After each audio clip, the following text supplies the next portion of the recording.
E aí, meus amigos, bom ou não?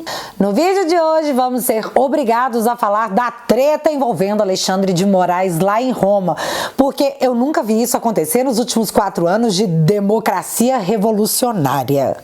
Eu vou chamar de democracia revolucionária, por favor, não me prende. Mas isso do seu Xande, de certa forma, virou entretenimento, já que quando a gente pega para analisar o pacote democrático fabricado por Flávio Dino, assumidamente comunista, o entretenimento muda de suprema fofoca para o mais sincero. Véi, isso é zoeira, né? Galera, a coisa escalou de um jeito, eu sei, eu sempre falo isso, né? Tá escalando, tá escalando, tá escalando. Mas agora é nova modalidade de esporte olímpico. Vocês precisam entender o que foi proposto, porque só tem 2 saídas. Ou pressionar, se manifestar para esse trem não passar, ou aeroporto. E eu nunca falo isso porque eu me recuso a deixar o meu país. Eu sempre deixei claro que nem passaporte eu tenho, porque é uma afronta à nossa cidadania fugir de um país tão democrático como o nosso, onde tudo é feito em nome de se preservar a democracia. E aí, no final das contas, a gente ter que fugir por perseguição política e destruição econômica. Bem como aconteceu na Venezuela há poucos anos atrás. Engraçado que quando a gente pergunta lá pra galera da Venezuela por que eles não fizeram nada, eles dizem que, primeiro, eles não acreditavam que tudo que de fato aconteceu realmente poderia acontecer. E depois eles dizem que não tem como lutar contra o Estado que se tornou forte demais, repressivo demais. O caos democrático já é real e vai, assim como na Venezuela, se tornar mais repressivo a cada dia.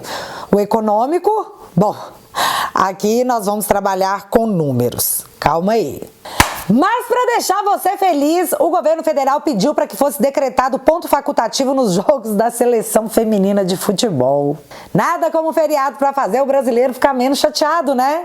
E o mais louco é que vai todo mundo tirar o ponto facultativo para dormir e não vai assistir o jogo. Quer valer?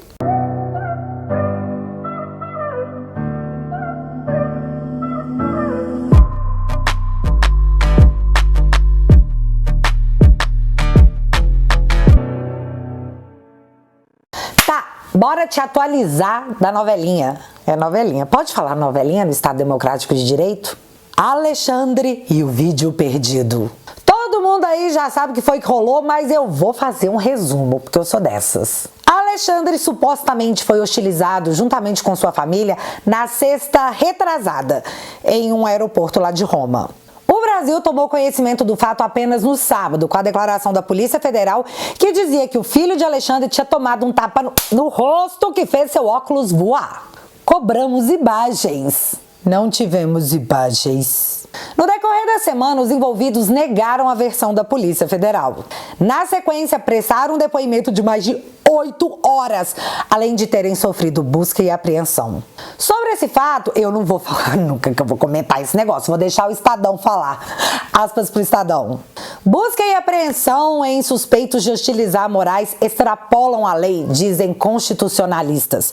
Advogado André Marsiglia, acho que é esse o nome dele, considera lamentável o episódio de que teria sido vítima o ministro do Supremo em Roma, mas considera que buscas que atingem investigados vão além das medidas necessárias para se apurar o crime. Fecha aspas. Tá, mas qual seria o motivo que embasou essa medida tão extrema? E a gente de fato não sabe porque seu Rodrigo Rangel, do Metrópolis, nos contou o seguinte, presta muita atenção. Ao justificar o pedido ao STF para fazer buscas no endereço dos envolvidos no entrevero com Alexandre de Moraes e familiares em Roma, a PF mencionou elementos que indicam possível relação do caso com o inquérito dos atos antidemocráticos. Não disse, porém, quais seriam esses elementos. Detalhe importante, o delegado que fez o pedido integra a equipe da PF que trabalha nas investigações conduzidas pelo próprio Moraes. Sensacional! Vamos entender? Vamos ter que fazer uma busca e apreensão porque nós temos elementos que indicam uma possível relação. Jesus, que malabarismo! Com os inquéritos dos atos antidemocráticos. Quais elementos? Não te interessa. Por Porque se interessasse, seria divulgado, coisa que não foi. E esse delegado trabalha na equipe que atua em todos os inquéritos comandados por Alexandre, o Grande, de Moraes. Com todo respeito, viu, TSE? Com todo respeito. Cara, se eu não fosse obrigada a comprar essa versão, pelo risco de atentar contra a democracia por não acreditar nela, eu diria que a coisa ficou mais esquisita ainda porque a defesa se manifestou contando o que foi que aconteceu na versão deles, é claro. E a versão foi a seguinte: a família chegou lá na sala VIP e não conseguiu entrar, quando na sequência dos fatos se depararam com Alexandre e a sua família entrando na mesma sala VIP que eles não conseguiram ter acesso. A treta teria começado por um suposto pseudo e não afirmado jamais privilégio que o ministro teria com sua família, em desfavor da família de acusados de destruir a ordem democrática desse Brasilzão de meu Deus. Se, e eu disse se, esse relato for verdadeiro, a motivação da treta sequer foi política.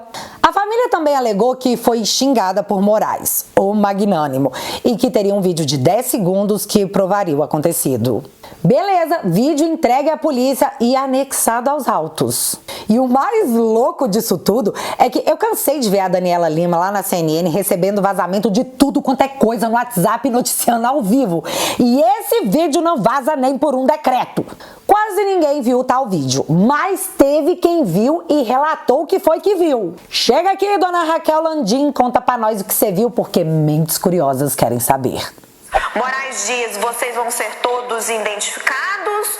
Nuque Zanata responde: o senhor está nos ameaçando. E ele diz: bandido. Procurei a assessoria do ministro Alexandre de Moraes e dos acusados. O ministro Alexandre tinha dito que só vai se pronunciar por meio do seu depoimento. E aí, no fim dessa sexta-feira, a própria Raquel Landim entrevistando Flávio Dino, comunista. Ela o questiona sobre essas versões, né, sobre o vídeo, e o Flávio Dino diz que é impensável que um ministro da Suprema Corte iria inventar tal coisa, que isso é impensável. Logo, ele é o ministro da Suprema Corte, então com certeza ele está falando a verdade. E por ter muito medo do Estado Democrático de Direito, eu aqui sou obrigada a falar que eu também acho que quem tá falando a verdade isso tudo aí é o Xande. Com certeza, Xande mentir num trem desse, mas nunca! Você, como uma jornalista experiente, todas as pessoas que estão nos acompanhando, com certeza não cogitam que um ministro do Supremo iria inventar uma narrativa desse tipo. Nunca. Há uma incompreensão sobre como você valora a prova, tecnicamente falando. Não existe isso de uma palavra contra outra. É preciso olhar o contexto e a plausibilidade, a verossimilhança. Nenhuma pessoa séria, nenhum jornalista, enfim, ninguém tá duvidando. Jamais. Ninguém é doido, né? Tá, mas voltando aqui agora para a cronologia da história. No início da semana, nos deparamos com uma obra de arte produzida pelo jornal O Globo, onde, sem acesso às imagens, decidiu fazer um mangá de como teria sido o ocorrido. E as imagens são essas. Foco no tapa que leva o filho do ministro Alexandre de Moraes que faz seu óculos voar. Além disso, a reportagem do jornal, de mídia tradicional certificada pelo Ministério da Verdade, diz que o filho de Alexandre é um adolescente de 17 anos, quando na verdade ele tem 27. Mas isso nem importa mais, porque o fato é que saiu uma matéria no Metrópolis quinta-feira à noite que diz o seguinte: imagens em posse da PF mostra tapa no braço de filho de Moraes. Vamos dizer então que o desenho do Globo foi uma adaptação para a Netflix do ocorrido. Aí foi a vez da família acusada se defender, dizendo que pode sim ter empurrado o braço do filho de Alexandre para defender a esposa, que estava sendo ofendida por ele. E no meio disso, a gente fica tendo que acreditar em relatos antagônicos de uma mesma história, onde seria fácil demais explicar para a população e comprovar a fala de ministro Alexandre, assim como a atuação da Polícia Federal. É só mostrar as imagens do aeroporto, que por sinal é muito bem monitorado por câmeras. E aí você pode me perguntar: Bárbara, cadê essas imagens? E sem as imagens para que cada um tire suas próprias conclusões, até o momento somos obrigados a confiar em relatos onde aquele que representa a democracia no país com certeza sairá vencedor da batalha, porque todo mundo sabe, o Alexandre é o cara. Gostou dessa, TSE? Arrasei, hein? Mostra pro Xande, olha o que eu falei, hein? E eu comecei com essa história porque ela é mais um episódio da busca incansável pelo resgate e manutenção da democracia tupiniquense. O problema é que os novos capítulos parecem escritos por um bêbado encontrado na sarjeta, usando uma blusa do Che Guevara, balbuciando que todo mundo que eu não gosto é Hitler. Eu tô falando aqui do PAS, Programa de Ação na Segurança, entregue pelo ministro da Justiça, o comunista Flávio Dino, que quer determinar o seguinte: presta muita atenção. 6 a 12 anos de chilindró para quem organizar ou liderar movimento antidemocrático. Então eu penso, a galera que organizar uma manifestação pedindo o impeachment do Dilma, se ele disser que é uma tentativa de golpe, as pessoas podem ser presas? 8 a 20 anos para quem financiar movimentos antidemocráticos. Definição de movimentos antidemocráticos. Vai ser a gosto do juiz. Mas se você doar dinheiro para manter algum movimento que possa ser enquadrado num movimento antidemocrático, você pode pegar de 8 a 20 anos de enjaulado. Bom, MST é um movimento antidemocrático e governo Lula doa para eles. Logo, Lula pode ser preso? Dúvida do meu coração peludo. 6 a 12 anos para crimes que atentem contra a integridade física e a liberdade do presidente da República, vice-presidente, presidente da Câmara e Senado, PGR e, é claro, nossos magnânimos ministros da Suprema Corte. Vai lá xingar esse povo pra você ver o que vai acontecer. Agora não é... Mas não, agora é esteja preso. E por fim, de 20 a 40 anos para quem atentar contra a vida de todos esses que eu acabei de mencionar. O que me deixou #chateada é que eu achei que nós éramos todos iguais, mas se alguém hoje me mandar para a terra do pé junto, vai pegar entre 6 a 20 anos de chilindró. Já contra os representantes, os símbolos da democracia brasileira serão 20 a 40 anos, porque alguns são mais iguais que outros. E é interessante pensar nisso porque ontem, mesmo dia que essa proposta democrática que protege os símbolos da democracia no país foi apresentada, o presidente do Supremo Tribunal cubano disse o seguinte, abre aspas, o Código Penal também prevê pena de morte. Precisamos dela como um elemento de defesa da nossa sociedade, do nosso Estado, da nossa revolução, frente às gravíssimas ameaças que constantemente vivemos. Fecha aspas. Entenda. Cuba adicionou ao seu Código Penal a pena capital para quem atenta contra a Revolução Cubana. Aqui no Brasil, se esse pacote for aprovado, quem organizar ou liderar movimentos considerados antidemocráticos terá uma pena maior do que quem tirar a vida de homens, mulheres e crianças. Em Cuba, eles querem defender a revolução que mantém há décadas um ditador no posto de comandante da nação. Aqui é só para garantir a democracia mesmo. Garantir que não terão grupos nas ruas, aos milhares, milhões, pedindo qualquer coisa que possa ser considerado um ataque à democracia e ao Estado democrático de direito. Não aguento mais falar isso.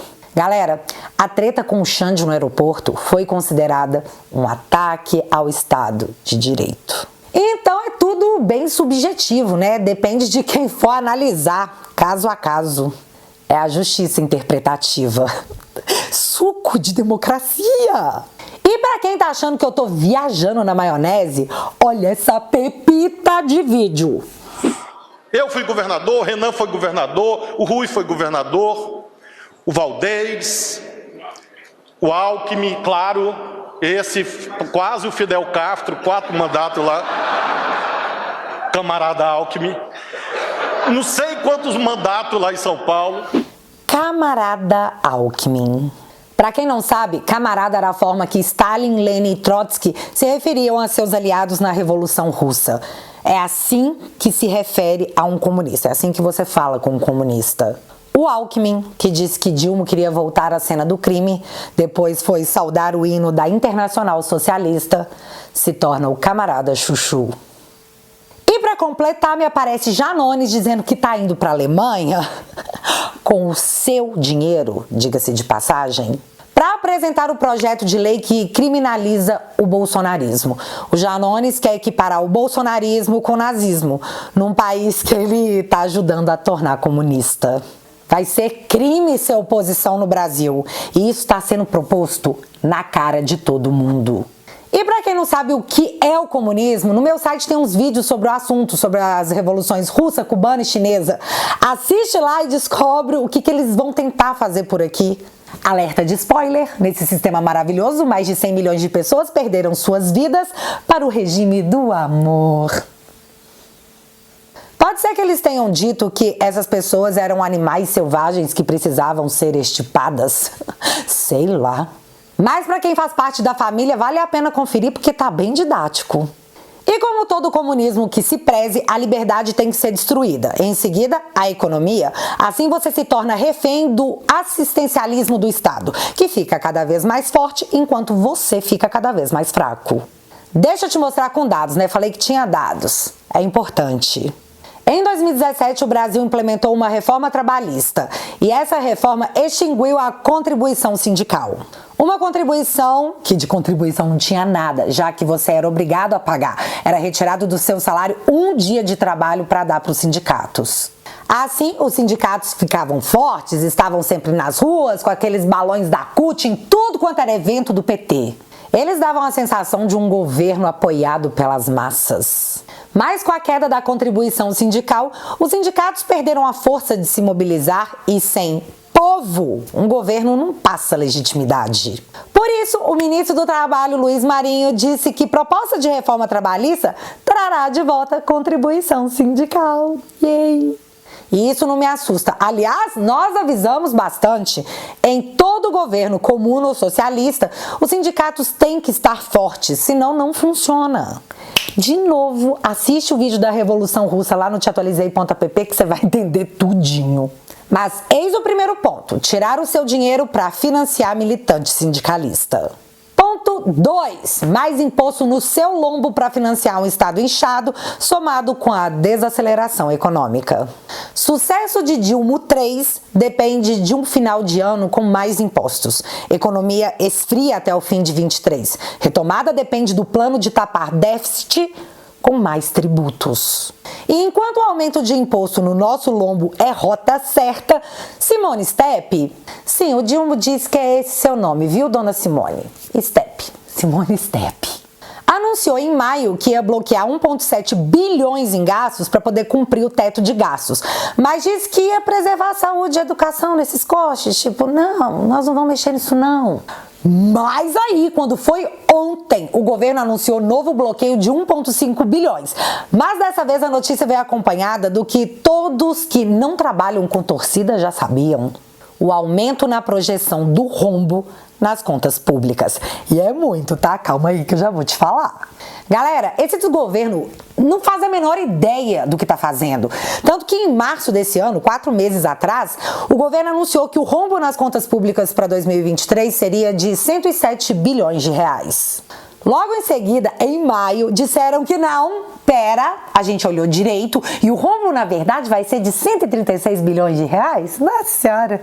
E agora, em julho, 2 meses depois do último reajuste, eles olharam de novo e agora é sério, agora sabem, tá? O rombo previsto é de 145,4 bilhões.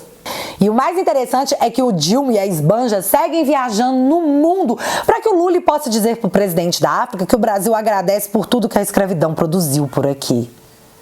Silêncio da comunidade no Brasil.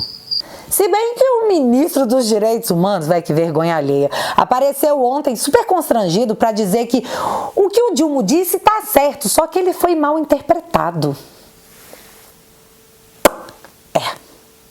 E quando a gente vai cobrar quanto é que o Dilma tá gastando do nosso dinheiro para envergonhar a gente mundo afora, não te interessa. Sigilo, bebê. Fui olhar a coluna do Lauro Jardim, fofoqueiro oficial do desgoverno, e o título da matéria era o seguinte: o que diz governo sobre acesso negado a gastos de viagem de Lula. E aí eu vou ler a explicação, olha que maravilhosa, abre aspas. A Casa Civil explicou que os dispêndios feitos com suprimentos de fundos, vulgarmente chamados de pronto pagamento ou adiantamento de despesas, e que podem colocar em risco a segurança do presidente e vice-presidente, além de seus familiares, são classificados como informações reservadas. Fecha aspas. Sabe quanto ele gastou? Então, isso aí pode colocar em risco a segurança dessa galera, tá? Então é sigilo. Não é sigilo, é informação reservada para manter a democracia no país.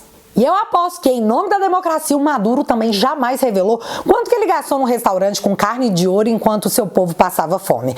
Obviamente, ele não revelou para manter a sua segurança e manter a democracia preservada. Com certeza. A corrupção venceu. Aqui entre nós ela quer mais. Ela quer vingança. Quer ir atrás dos procuradores e dos juízes que ousaram enfrentá-la, para que ninguém nunca mais tenha a coragem de fazer. E para finalizar, o governo agora mente para os pobres desse país, falando sobre a inclusão de 1,3 milhões de famílias no programa Bolsa Família, deixando de contar a parte inconveniente de que mais de 700 mil pessoas perderam o benefício desde o fim do governo Bolsonaro. Que coisa feia, ministro manipulando o pobre. Que, aliás, Bolsa Família paga valor menor e menos famílias em julho. Redução se deve ao aperto no cadastro e os beneficiários que obtiveram emprego. Mas recuo em vitrine do governo põe ministro na mira. Viu, pobre que recebe Bolsa Família? Você tá na vitrine do governo. É uma estatística de exposição. Mas o ministro teve seus motivos para manipular o entendimento do povo.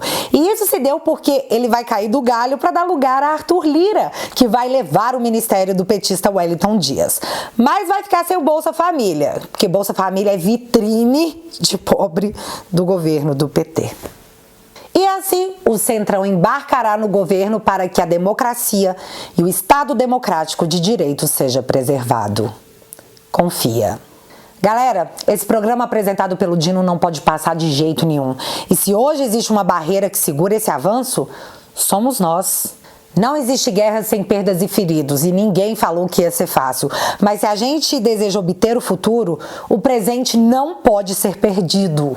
Nós somos a resistência. Cobre o seu parlamentar, manifeste-se. É sério. E para quem ainda não entrou para a família e deseja entrar, www.teatualizei.app, lá tá cheio de conteúdos exclusivos. E em breve teremos o Papo Político com diversas personalidades. Então, se você quiser e puder, garanta o seu lugar e financie esse canal desmonetizado pela democracia por motivos de... Se você ainda não é inscrito aqui no meu canal, meu amigo, se inscreve e deixa seu like, porque você já sabe, acontecendo alguma coisa de relevante ou irrelevante, a gente volta, enquanto a democracia permitir. Beijos, galera! Fui!